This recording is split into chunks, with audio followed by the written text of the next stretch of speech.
Why, hello there YouTube and welcome to a Revolting review. I am Random Ross and today I review Godzilla.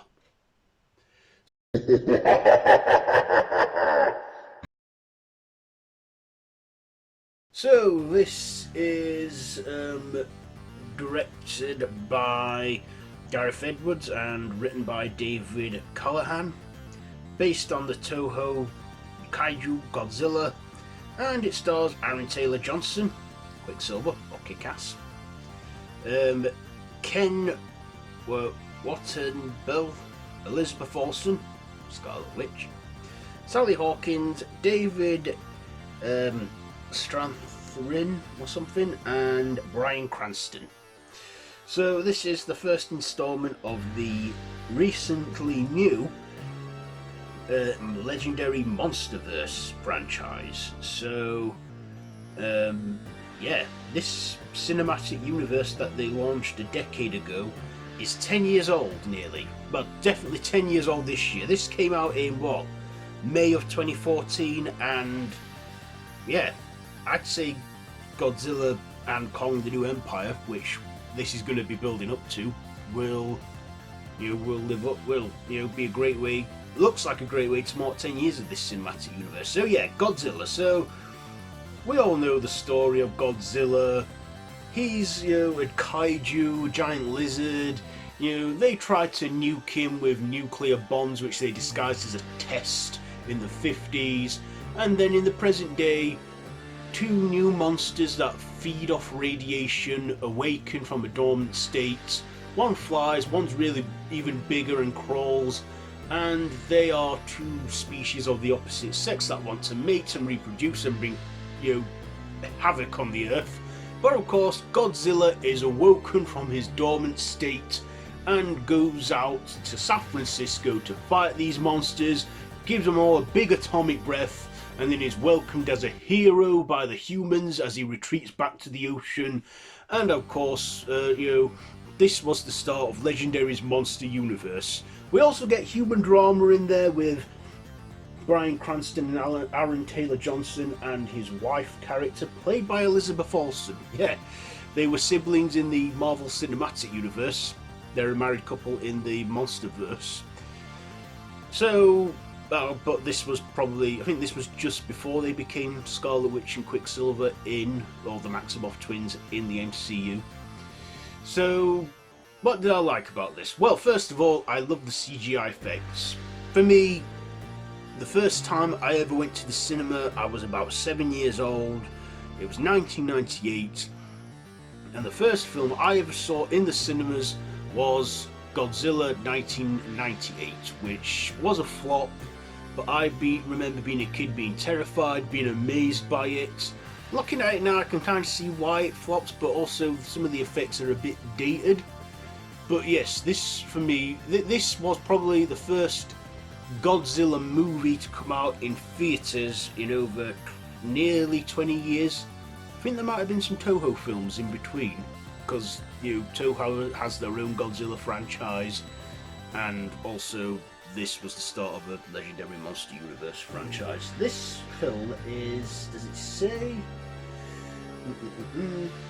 It's the 30th film in the Godzilla franchise, like in total. So yeah, Godzilla has quite the filmography.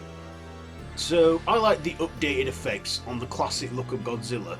They went with the classic look like in the 1954 film, but they, he looks modernized for a modern generation with the CGI, which I think was quite well done.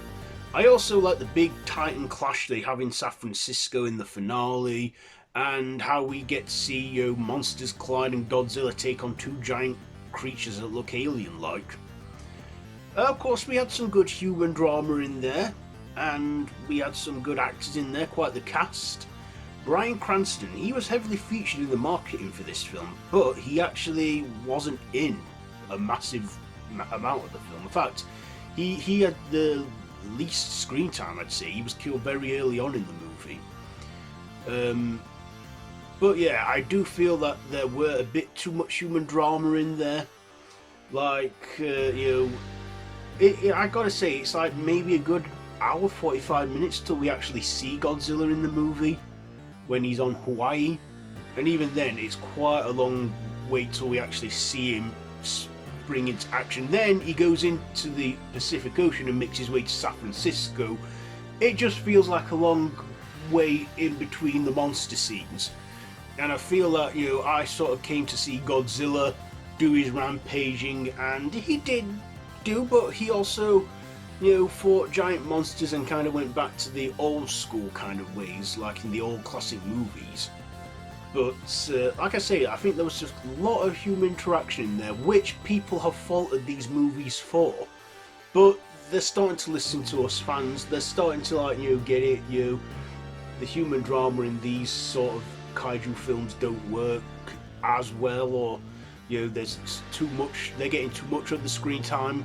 They're thinking people are coming to see the monsters fight, and, you know, I think they're getting it right there. I think, you know, Godzilla and Kong was definitely a step in that direction, and I hope Godzilla and Kong will keep that going. But other than that, it's a good 2 hours. But like I say, it can feel like a bit of a drag when waiting to see Godzilla in the movie. But I thought it was a good way to start this universe, and they did something right, because we got a follow-on a couple of years later. You know, we got, you know, King Kong introduced into this universe, which we'll also get to, because I'm doing a build-up to the, you know, Godzilla and Kong movies. You know, Godzilla and Kong: The New Empire.